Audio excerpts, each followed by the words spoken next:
بسم اللہ الرحمن الرحیم۔ السلام علیکم عزیز طلباء و طالبات، امید ہے کہ آپ سب خیریت سے ہوں گے۔ آج میں مخزن ادب کا ایک سبق مولوی صاحب کو اپنے ترجمے پر ناز تھا وہ آپ کو پڑھاؤں گی یا اس پر آپ کو لیکچر دوں گی۔ اور اس سے قبل کہ ہم وہ سبق شروع کریں، میں یہاں اس سبق کے مصنف کے حوالے سے کچھ بات کر لیتی ہوں۔ اس سبق کے مصنف جو ہیں وہ مرزا فرحت اللہ بیگ ہیں، اور فرحت اللہ بیگ کو اردو کا پہلا باقاعدہ خاکہ نگار قرار دیا جاتا ہے۔ وہ ستمبر 1883 میں پیدا ہوئے اور 27 اپریل 1947 میں وفات پائی۔ انہوں نے تاریخ، تحقیق، سوانح ہر موضوع پر لکھا۔ ان کی تحریروں میں مزاحیہ رنگ غالب رہا۔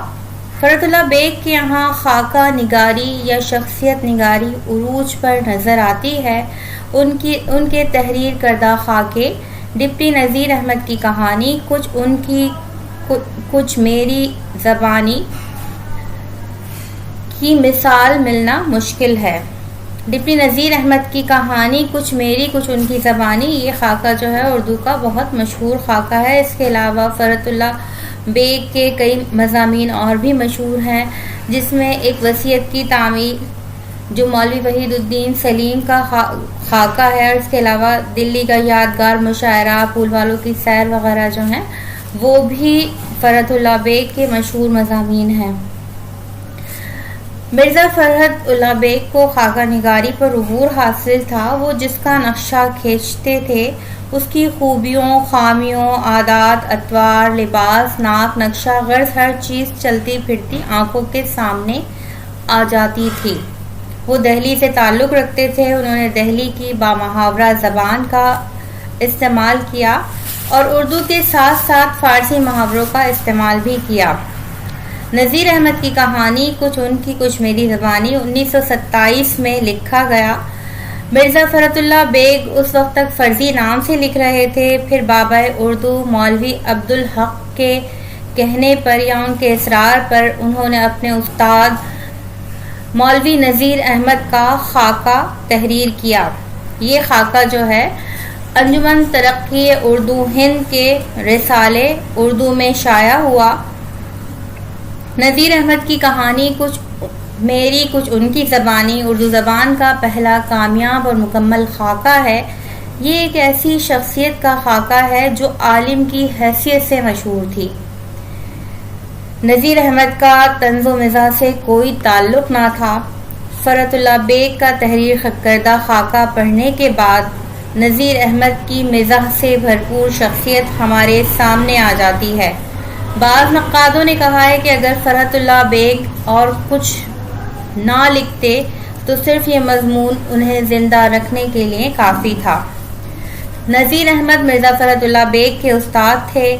فرحت اللہ بیگ نے انہیں ہیرو یا فرشتہ بنا کر پیش نہیں کیا، اور نہ ہی ہماری ملاقات جبہ پہننے والے ایک ماہر عالم سے کروائی ہے، بلکہ ہمیں ایسے خوش مذاق انسان سے ملوایا ہے جو اپنے خوش ذوق شاگردوں کی ظریفانہ اداؤں کی داد دینے کا حوصلہ رکھتا ہے۔ فرحت اللہ بیگ نے کسی لگی لپٹی کے بغیر اپنے استاد کی شخصیت کو متعارف کروایا ہے۔ نذیر احمد کی کہانی کے دیباچے میں لکھتے ہیں، اب جو کچھ کانوں سے سنا اور آنکھوں سے دیکھا وہ لکھوں گا، اور بے دھڑک لکھوں گا، خواہ کوئی برا مانے یا بھلا۔ جہاں مولوی صاحب کی خوبیاں دکھاؤں گا وہاں ان کی کمزوریوں کو بھی ظاہر کروں گا، تاکہ اس مرحوم کی اصلی اور جیتی جاگتی تصویر کھنچ جائے، اور یہ چند صفحات ایسی سوانح عمری نہ بن جائیں جو کسی کو خوش کرنے یا جلانے کے لیے لکھی گئی ہو۔ مرزا فرحت اللہ بیگ اور ان کے دوست دانی نے 1903 میں ہندو کالج دہلی سے FA کرنے کے بعد مشن کالج میں داخلہ لیا تو انہوں نے اختیاری مضمون کے طور پر عربی لے لی، مگر ان کے عربی کے پروفیسر کالج چھوڑ گئے۔ دلی میں 3 بڑے عربی داں تھے جن میں مولوی نذیر احمد بھی شامل تھے، تو مرزا فرحت اللہ بیگ اور میاں دانی جو ہے وہ بمشکل جو ہے انہوں نے مولوی نذیر احمد کو اس بات پر تیار کیا کہ وہ ان کو عربی پڑھا دیا کریں تاکہ وہ امتحان میں بی اے کے امتحان میں امتیازی نمبر لے کر پاس ہو سکیں یا صرف بی اے کی ڈگری حاصل کر سکیں۔ تو مولوی نذیر احمد اس بات پر تیار ہو گئے، لیکن بہت مشکل سے تیار ہو گئے، اور انہوں نے کچھ شرائط رکھی۔ شرطیں یہ تھیں کہ انہیں روز آنا ہے، ہفتہ اتوار کی بھی کوئی چھٹی نہیں ہوگی، اس کے علاوہ عید بقرعید کی بھی کوئی چھٹی نہیں ہوگی، اور وقت پر آنا ہے۔ گھر سے اور کالج سے دور ہونے کے باوجود بھی مرتا کیا نہ کرتا کہ مذاق دونوں جو ہیں وہ روز ان کے پاس عربی پڑھنے جایا کرتے تھے، اور اس دوران انہوں نے نذیر احمد کی شخصیت کا جو احوال دیکھا اس کو قلم بند کیا ہے۔ ہم تو نذیر احمد کو بحیثیت ناول نگار جانتے ہیں، بحیثیت عالم جانتے ہیں، جو سجے سجائے بنے بنائے اسٹیج پر رونق افروز ہوا کرتے ہیں، یا وہ اپنی تحریروں سے اردو ادب پہ خاص اور بلند مقام رکھتے ہیں۔ لیکن یہاں مرزا فرحت اللہ بیگ ہمیں جس نذیر احمد سے ملواتے ہیں وہ گھر میں بہت ساری چیزوں کا اس طرح خیال نہیں رکھتے۔ گھر میں وہ بالکل ایک ایسی شخصیت کے طور پر نظر آتے ہیں جو اپنی مرضی سے زندگی گزارتی ہے اور دنیا کی پرواہ نہیں کرتی، لیکن باہر نکلتے وقت وہ شخصیت جو ہے دنیا یعنی اس مقولے پر عمل کرتی ہوئی نظر آتی ہے کہ کھاؤ من بھاتا اور پہنو جگ بھاتا۔ اب یہاں مولوی نذیر احمد صاحب کے حوالے سے فرحت اللہ بیگ نے اس خاکے میں ہی لکھا ہے کہ مولوی صاحب کی کوئی بات نہ تھی جس میں خوش مذاقی کا پہلو نہ ہو، کوئی قصہ نہ تھا جس میں ظرافت کوٹ کوٹ کر نہ بھری ہو، کوئی طرز بیان نہ تھا ہنستے ہنساتے نہ لٹا دیتے۔ وہ دوسروں کو ہنساتے تھے اور چاہتے تھے کہ دوسرے اپنی باتوں سے ان کو ہنسائیں۔ یہی وجہ ہے کہ ہم مولوی صاحب سے بہت شوق ہو گئے تھے۔ اب یہاں فرحت اللہ بیگ نے اس خاکے میں مولوی صاحب کا جو نقشہ کھینچا ہے وہ ایک طالب علم سے اس کی توقع نہیں کی جا سکتی، لیکن بہرحال انہوں نے آنکھ کو دیکھا حال قلم بند کیا ہے، اور یہ خاکہ لکھنے سے پہلے انہوں نے مولوی نذیر احمد کی روح سے معافی بھی مانگ لی کہ اگر کہیں حفظ مراتب کا خیال نہ رکھ سکیں تو اس حوالے سے انہوں نے پہلے ہی معذرت کر لی تھی۔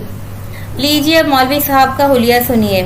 رنگ سانولا مگر روکھا، قد خاصا اونچا تھا مگر چوڑان نے لمبان کو دبا دیا تھا، دوہرا بدن، گدرا ہی نہیں بلکہ موٹاپے کی طرف کسی قدر مائل۔ فرماتے تھے کہ بچپن میں ورزش کا شوق تھا، ورزش چھوڑ دینے سے بدن مرمروں کا تھیلا ہو جاتا ہے۔ بس یہی کیفیت تھی، بھاری بدن کی وجہ سے قد ٹھگنا معلوم ہونے لگا تھا، اس لیے اس کا تکملہ اونچی ترکی ٹوپی سے کر دیا جاتا تھا۔ کمر کا پھیر ضرورت سے زیادہ تھا، توند اس قدر بڑھ گئی تھی کہ گھر میں زاربند باندھنا بے ضرورت ہی نہیں تکلیف دہ سمجھا جاتا تھا۔ پھر آگے لکھتے ہیں، سر بہت بڑا تھا مگر بڑی حد تک اس کی صفائی کا انتظام قدرت نے اپنے اختیار میں رکھا تھا۔ جو تھوڑے رہے سہے بال تھے وہ اکثر نہایت احتیاط سے صاف کرا دیے جاتے تھے، ورنہ بالوں کی ایک اگر سفید مقیش کی صورت میں ٹوپی کے کناروں پر جھالر کا نمونہ ہو جاتی تھی۔ آنکھیں چھوٹی چھوٹی ذرا اندر کو دھسی ہوئی تھیں، بھویں گھنی اور آنکھوں کے اوپر سایہ افغن تھیں۔ آنکھوں میں غضب کی چمک تھی، وہ چمک نہیں جو غصے کے وقت نمودار ہوتی ہے، بلکہ یہ وہ چمک تھی جس میں شوخی اور ذہانت کوٹ کوٹ کر بھری تھی۔ اگر میں ان کو مسکراتی آنکھیں کہوں تو بے جانا ہوگا۔ اس کے علاوہ گھر میں جو مولوی صاحب کے لباس کی صورتحال تھی اس کے حوالے سے لکھتے ہیں کہ مولوی صاحب کا لباس مگر خدا کے فضل سے ان کے جسم پر کوئی لباس ہی نہیں ہے جس کا تذکرہ کیا جائے، نہ کرتا، نہ ٹوپی، نہ پاجامہ۔ ایک چھوٹی سی تہمت برائے نام کمر سے بندھی ہوئی نہیں ہے، محض لپٹی ہوئی ہے، لیکن گرہ کے جنجال سے بے نیاز ہے۔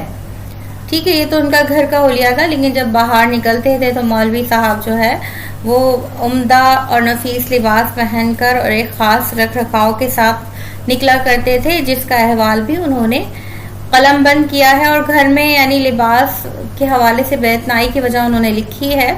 لباس سے بے اتنائی کی تیسری وجہ یہ تھی کہ وہ اپنے گھر کو اپنا گھر سمجھتے تھے، کسی دوسرے کا دولت خانہ نہیں جانتے تھے۔ ان کو جس طرح آرام ملتا اس طرح رہتے، جی چاہتا پہنتے، نہ جی چاہتا نہ پہنتے۔ البتہ جب باہر جاتے تو کھائے من بھاتا پہنے جگ بھاتا پر عمل کرتے۔ اس کے علاوہ اس خاکے میں فرحت اللہ بیگ نے نذیر احمد کی کئی خوبیوں کا تذکرہ بھی کیا ہے، جس میں انہوں نے یہ بتایا ہے کہ وقت کے بے انتہا پابند تھے، یعنی ٹاؤن ہال لائبریری وہ شام میں 6 بجے پہنچا کرتے تھے تو لوگ ان کو دیکھ کر اپنی گھڑیاں جو ہے وہ صحیح کیا کرتے تھے۔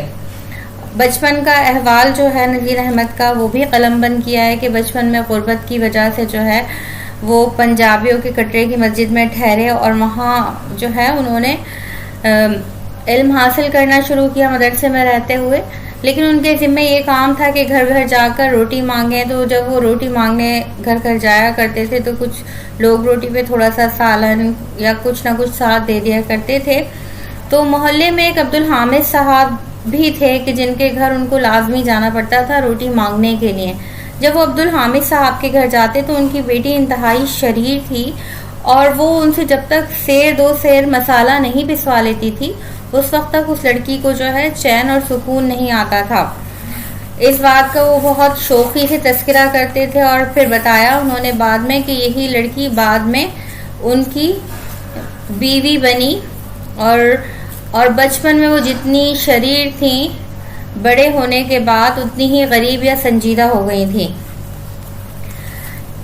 اس خاکے میں فرحت اللہ بیگ نے نذیر احمد کے ناولوں کا تذکرہ بھی کیا ہے۔ انہوں نے بتایا ہے کہ مرات العروج جو ہے نذیر احمد نے اپنی بیٹی کے لیے تحریر کی اور چند بند اپنے بیٹے میاں بشیر کے لیے تحریر کی۔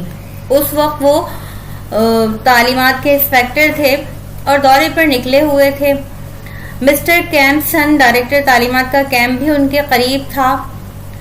میاں بشیر جو ہے وہ اپنی ٹٹوانی پر جو ہے گھومنے کے لیے نکلے تو سامنے سے ڈائریکٹر صاحب آ رہے تھے اور انہوں نے ان کو دیکھ کے بڑا جھک کے سلام کیا۔ تو ڈائریکٹر صاحب نے پہلے ان کا نام پوچھا، پھر ان سے پوچھا کہ پڑھتے ہو، کیا پڑھتے ہو؟ تو میاں بشیر نے بتایا کہ چند پن پڑھتا ہوں۔ تو ڈائریکٹر صاحب بہت حیران ہوئے، انہوں نے کہا کہ یہ چند پن کیا ہے، تو اپنی کتاب مجھے دکھاؤ گے؟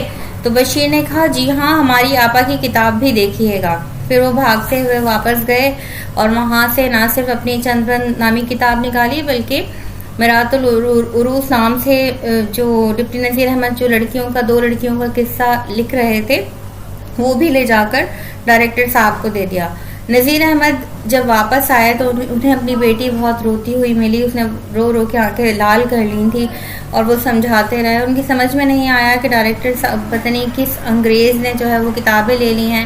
رات بھر وہ اسی سوچ میں پریشان رہے تو صبح جو ہے وہ ڈائریکٹر صاحب کا چپراسی آیا اور اس نے نذیر احمد کو آ کے کہا کہ آپ کو صاحب نے سلام کہلوایا ہے۔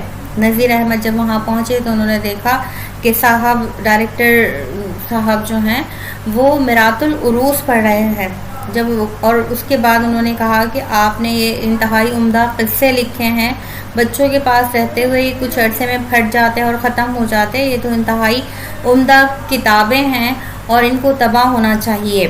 پھر ڈائریکٹر صاحب کی خواہش پر نذیر احمد نے وہ قصے مکمل کر کے دیے اور مرات العروج جو ہے جب شائع ہوا تو اس کی دھوم مچ گئی اور اس پر ان کو حکومت ہند کی جانب سے انعامات سے بھی نوازا گیا، اور اس کے بعد انہوں نے جتنے ناول لکھے ہر ناول پر ان کو انعام جو ہے وہ دیا گیا۔ یہ تو وہ تمام باتیں تھیں کہ جو انہوں نے اس خاکے میں لکھی ہیں، حتیٰ کہ بڑھاپے کا نقشہ بھی کھینچا ہے۔ یہ بھی بتایا ہے کہ تجارت کے بڑے شوقین تھے اور جو لوگ تجارت کرتے تھے ان کو قرضہ بھی دیا کرتے تھے۔ ایک چیز اور بھی بتائی ہے کہ لوگوں کو قرضہ دیتے تھے تو وہ اس پر سود وصول کیا کرتے تھے اور اس کا تذکرہ بھی ہے۔ اس کے علاوہ عربی زبان پر جو ان کا عبور تھا اس کے حوالے سے بھی بات کی، اور کئی اور ایسی چیزیں ہیں کہ جس کے حوالے سے ہم اتنا نہیں جانتے، خاص طور پر نذیر احمد کے بچپن کے حوالے سے اور ان کی دیگر سرگرمیوں کے حوالے سے، لیکن اس کا بالکل حقیقی احوال جو ہے ہمیں اس خاکے میں مل جاتا ہے۔ ڈپٹی نذیر احمد کی کہانی، کچھ میری کچھ ان کی زبانی۔ اب اس خاکے سے ایک حصہ لیا گیا ہے، ایک مخصوص حصہ لیا گیا ہے جو B A, B com, B S C جامعہ کراچی کے نصاب میں شامل ہے، اور اس کا نام رکھا گیا ہے مولوی صاحب کو اپنے ترجمے پر ناز تھا۔ یہاں جو نصاب میں شامل ہمارا یعنی سبق ہے، مولوی صاحب کو اپنے ترجمے پر ناز تھا، وہ ڈپٹی نذیر احمد کی کہانی کچھ میری کچھ ان کی زبانی سے ماخوذ ہے۔ تو یہاں ہم جو ہے وہ سبق پڑھ لیتے ہیں اور اس سے ہمیں اندازہ ہو جائے گا کہ مرزا فرحت اللہ بیگ نے اپنے استاد کی شخصیت کو کتنے اچھے طریقے سے بیان کرنے کی کوشش کی ہے۔ مولوی صاحب کو اپنے ترجمے پر ناز تھا۔ مرزا فرحت اللہ بیگ مولوی نذیر احمد صاحب کو اپنے ترجمے پر ناز تھا اور اکثر اس کا ذکر فقریہ لہجے میں کیا کرتے تھے۔ اردو ادب میں ان کی جن تصنیفات نے دھوم مچا دی ہے وہ ان کے نزدیک بہت معمولی چیزیں تھیں۔ وہ کہا کرتے تھے کہ میری تمام عمر کا اصلی سرمایہ کلام مجید کا ترجمہ ہے، اس میں جتنی محنت اٹھانی پڑی ہے اس کا اندازہ کچھ میں ہی کر سکتا ہوں۔ ایک ایک لفظ کے ترجمے میں میرا سارا دن صرف ہو گیا۔ میاں سچ کہنا، کیسا محاورے کی جگہ محاورہ بٹھایا ہے۔ ہم نے کہا مولوی صاحب بٹھایا نہیں ٹھونسا ہے۔ جہاں یہ فقرہ کہا اور مولوی صاحب اچھل پڑے، بڑے خفا ہوتے اور کہتے کل کے لونڈو میرے محاوروں کو غلط بتاتے ہو، میری اردو کا سکہ تمام ہندوستان پر بیٹھا ہوا ہے، خود لکھو گے تو چیں بول جاؤ گے۔ محاوروں کی بھرمار سے متعلق اکثر مجھ سے ان کا جھگڑا ہوا کرتا تھا۔ میں ہمیشہ کہا کرتا تھا مولوی صاحب آپ نے محاوروں کی کوئی فہرست تیار کر لی ہے اور کسی نہ کسی محاورے کو آپ کسی نہ کسی جگہ پھنسا دینا چاہتے ہیں، خواہ اس کی گنجائش وہاں ہو یا نہ ہو۔ جناب والا، اہل زبان کو یہ دکھانے کی ضرورت نہیں کہ وہ محاوروں پر حاوی ہے، یہ صرف وہ لوگ کرتے ہیں جو دوسروں کو بتانا چاہتے ہیں کہ ہم باہر والے نہیں دہلی والے ہیں۔ تھوڑی دیر تو حجت کرتے، اس کے بعد کہتے اچھا بھائی تم ہی دہلی والے سے ہی، ہم تو اسی طرح لکھیں گے جس طرح اب تک لکھا ہے، تم ہم کو دہلی والوں کی فہرست سے نکال دو مگر میاں اپنا ہی نقصان کرو گے۔ مجھ کو مولوی صاحب کے طرز تحریر پر رائے ظاہر کرنے کا حق نہیں ہے، کیونکہ اول تو میرے لیے ابتدا ہی میں خطائے بزرگاں گرفتن است کی سب سے بڑی ٹھوکر ہے۔ خطائے بزرگاں گرفتن است فارسی کا جو ہے ایک مشہور مقولہ یا محاورہ ہے، جس کا مطلب یہ ہے کہ بزرگوں کی غلطی پکڑنا اس سے بھی بڑی غلطی ہے۔ یعنی جب ہم بڑوں کی غلطیوں کی نشاندہی کرتے ہیں کہ آپ یہ کام غلط کر رہے ہیں تو ہمارا یہ کہنا اس سے بڑی غلطی بن جاتا ہے۔ دوسرے، میری قابلیت محدود کی سرحد سے گزر کر مفقود کی سرحد میں آ گئی ہے، لیکن باوجود ان موانعات کے میں نے مولوی صاحب کے سامنے بھی کہا، اب بھی کہتا ہوں اور ہمیشہ کہوں گا کہ محاوروں کے استعمال کا شوق مولوی صاحب کو حد سے زیادہ تھا۔ تحریر میں ہو یا تقریر میں، وہ محاوروں کی ٹھوسم ٹھاس سے عبارت کو بے لطف کر دیتے تھے اور بعض وقت ایسے محاورے استعمال کر جاتے تھے جو بے موقع ہی نہیں اکثر غلط ہوتے تھے۔ خدا معلوم انہوں نے محاوروں کی کوئی فرہنگ تیار کر رکھی تھی یا کیا کہ ایسے ایسے محاورے ان کی زبان اور قلم سے نکل جاتے تھے جو نہ کبھی دیکھے نہ سنے۔ ان کی عبارت کی روانی اور بے ساختگی کا جواب دوسری جگہ ملنا مشکل ہے، مگر چلتے چلتے راستے میں عربی الفاظ کے روڑے ہی نہیں بچھاتے تھے، پہاڑ رکھ دیتے تھے۔ غرض یہ تھی کہ لوگ جان لیں کہ میں دہلی والا ہی نہیں ہوں، مولوی بھی ہوں۔ بہرحال ان کی تحریر کا ایک خاص رنگ ہے اور اس کی نقل اتارنا مشکل اور بہت مشکل ہے۔ ترجمہ کرنے کا انہیں خاص ملکہ تھا۔ وجہ یہ تھی کہ کئی زبانوں پر حاوی تھے۔ اگر اس زبان کے لفظ سے مطلب ادا نہ ہوا تو دوسری زبان کا لفظ وہاں رکھ دیا۔ مثال کے طور پر ایک واقعہ بیان کرتا ہوں۔ 1903 کے دربار تاج پوشی پر انگریزی کتاب لکھی گئی تھی، اس کا ترجمہ مولوی صاحب کے سپرد ہوا۔ ایک روز ہم پہنچے تو کیا دیکھتے ہیں کہ خوبصورت سی جلد کی ایک بڑی موٹی کتاب مولوی صاحب کی میز پر رکھی ہے۔ ہم نے اجازت لے کر کتاب اٹھائی اور اول سے لے کر آخر تک ساری تصویریں دیکھ ڈالیں۔ اول تو مولوی صاحب بیٹھے دیکھتے رہے، پھر کہنے لگے بیٹا یوں سرسری نظر سے کیا دیکھتے ہو، گھر لے جاؤ اچھی طرح پڑھو مگر دیکھو خراب نہ کرنا۔ ہم دونوں نے دل میں سوچا کہ خدا معلوم یہ کیا بھید ہے جو مولوی صاحب بغیر مانگے اپنی کتاب دے رہے ہیں۔ خوش کتاب بغل میں مار گھر آئے، 2-1 روز میں پڑھ ڈالا، ایک آدھ تصویر بھی غائب کر دی۔ چوتھے روز کتاب لے جا مولوی صاحب کے حوالے کی، پوچھا کہو پسند آئی؟ ہم نے کہا مولوی صاحب خوب کتاب ہے، کہنے لگے اچھی کتاب ہے تو ترجمہ کر ڈالو۔ ہم نے کوڑا جواب دے دیا، کہا دیکھو سنو، اس کتاب کا مجھے ترجمہ کرنا ہے، تم سے ترجمہ کراؤں گا، صحیح میں کر دوں گا۔ اب مجھ میں اتنا دم خم نہیں ہے کہ اتنی بڑی کتاب کا ترجمہ کر سکوں، اگر اب کے انکار کیا تو کل سے گھر میں گھسنے نہ دوں گا۔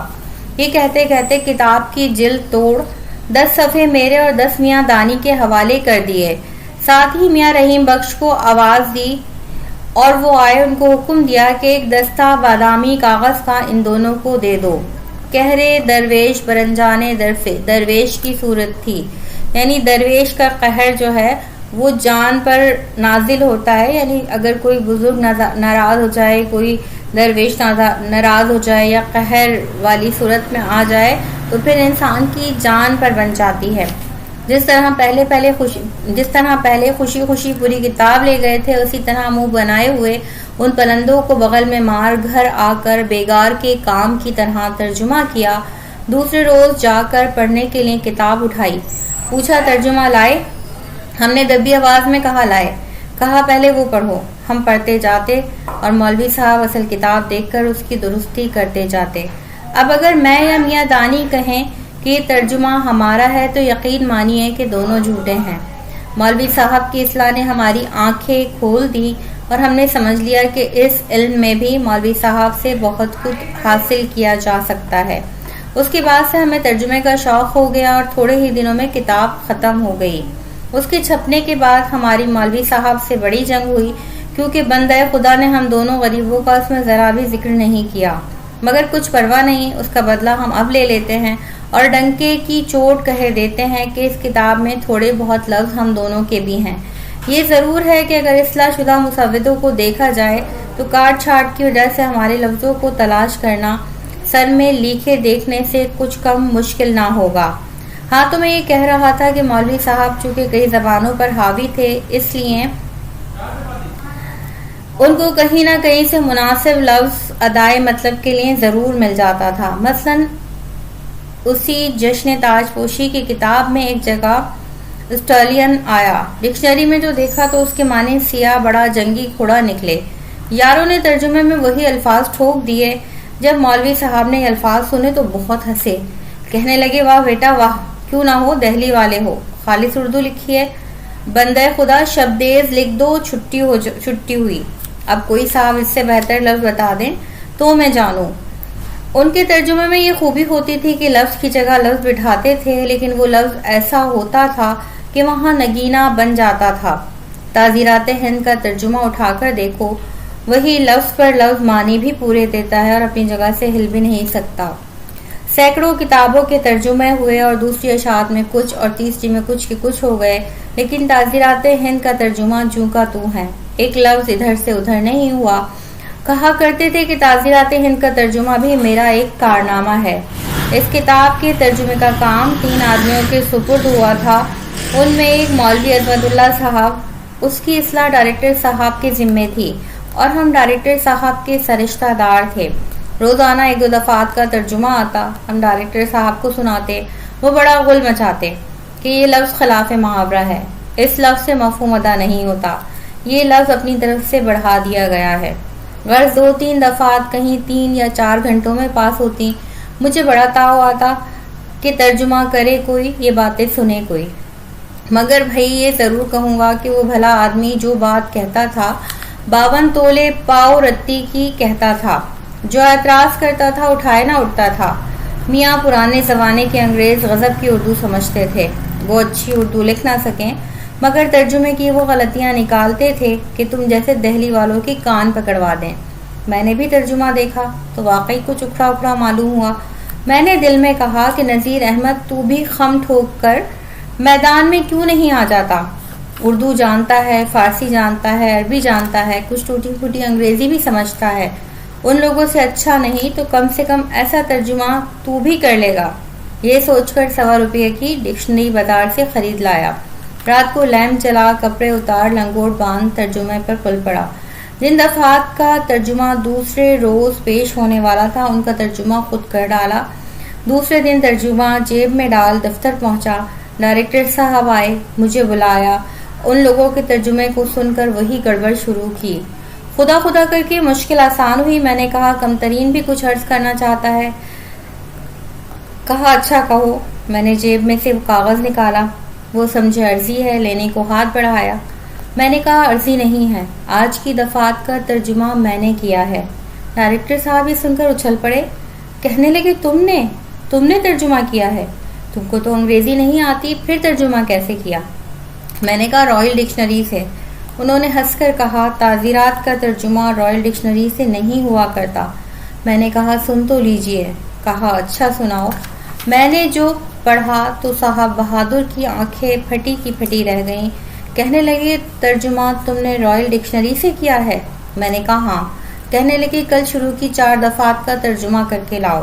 میں دوسرے دن لے کر گیا. بہت پسند کیا اور کہا تم نے پہلے ہی کیوں نہ کہا کہ میں ترجمہ کر سکتا ہوں جو میرا اتنا وقت ضائع کرایا. جاؤ تم بھی ان ترجمہ کرنے والوں میں شریک ہو جاؤ.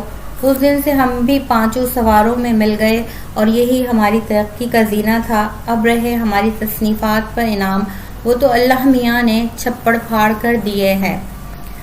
ٹھیک ہے, یہ حصہ جو ہے ہماری نصابی کتاب میں شامل ہے. نذیر احمد کی کہانی کچھ میری کچھ ان کی زبانی سے یہ محفوظ ہے اور اس میں ترجمے کے حوالے سے ہی پورا تذکرہ کیا گیا ہے. اسی لیے اس کا جو عنوان ہے وہ ہے مولوی صاحب کو اپنے ترجمے پر ناز تھا.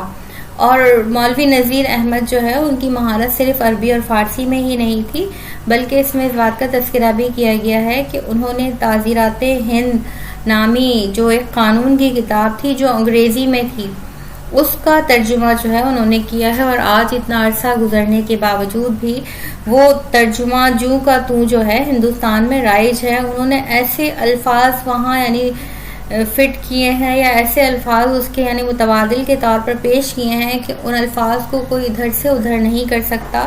وہ کتاب نہ جانے کتنی دفعہ یعنی شائع ہو چکی ہے, کتنے ایڈیشن اس کے آ چکے ہیں, لیکن وہ ترجمہ جو کا تو ہے. تو مولوی صاحب جو ہیں انہوں نے تعزیرات ہند کا ترجمہ بھی کیا. انہوں نے قرآن پاک کا عربی سے اردو میں ترجمہ کیا. اس کے علاوہ بھی یعنی وہ اس کام میں مہارت رکھتے تھے.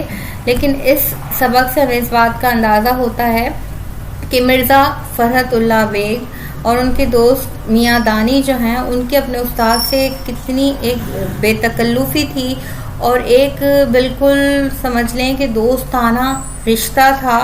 ہر بات کا اظہار بھی کر دیا کرتے تھے. اور یہاں یعنی ایک ظرافت کا جو رنگ نظر آ رہا ہے, بامحاورہ زبان کا جو استعمال نظر آ رہا ہے, اور خاص طور پر دہلی کی بامحاورہ زبان جو مرزا فرحت اللہ بیگ نے استعمال کی ہے, وہ ایک مولوی نذیر احمد کے خاص اسلوب یا رنگ کی عکاسی کرتی ہے. وہ زبان بامحاورہ دہلی کی بامحاورہ زبان. تو ہمارا آج کا لیکچر جو ہے وہ یہیں تک ہے, لیکن اسی لیکچر میں اس بات کا تذکرہ بھی کر دوں کہ مولوی نذیر احمد جو ہیں وہ اردو کے پہلے ناول نگار تھے. انہوں نے کئی ناول لکھے جس میں ان کا سب سے پہلا ناول جو تھا مرات العروس تھا. اس کے علاوہ فسانہ مبتلا ہے, ایامہ ہے, بنات الناش ہے, ابن الوقت ہے, ایامہ ہے. یہ ان کے سارے مشہور ناول ہیں. اور مولوی نذیر احمد جو ہیں ان کو اردو کے پہلے ناول نگار کی حیثیت سے جو مقام حاصل ہے وہ اپنی جگہ ہے, اور اردو ادب میں ان کی تحریروں کو کسی بھی طور پر نظر انداز نہیں کیا جا سکتا. امید ہے کہ آپ کو آج کا لیکچر پسند آئے گا. انشاءاللہ جلد ہی میں ایک نئے سبق کے ساتھ پھر حاضر ہوں گی. تب تک کے لیے اللہ حافظ.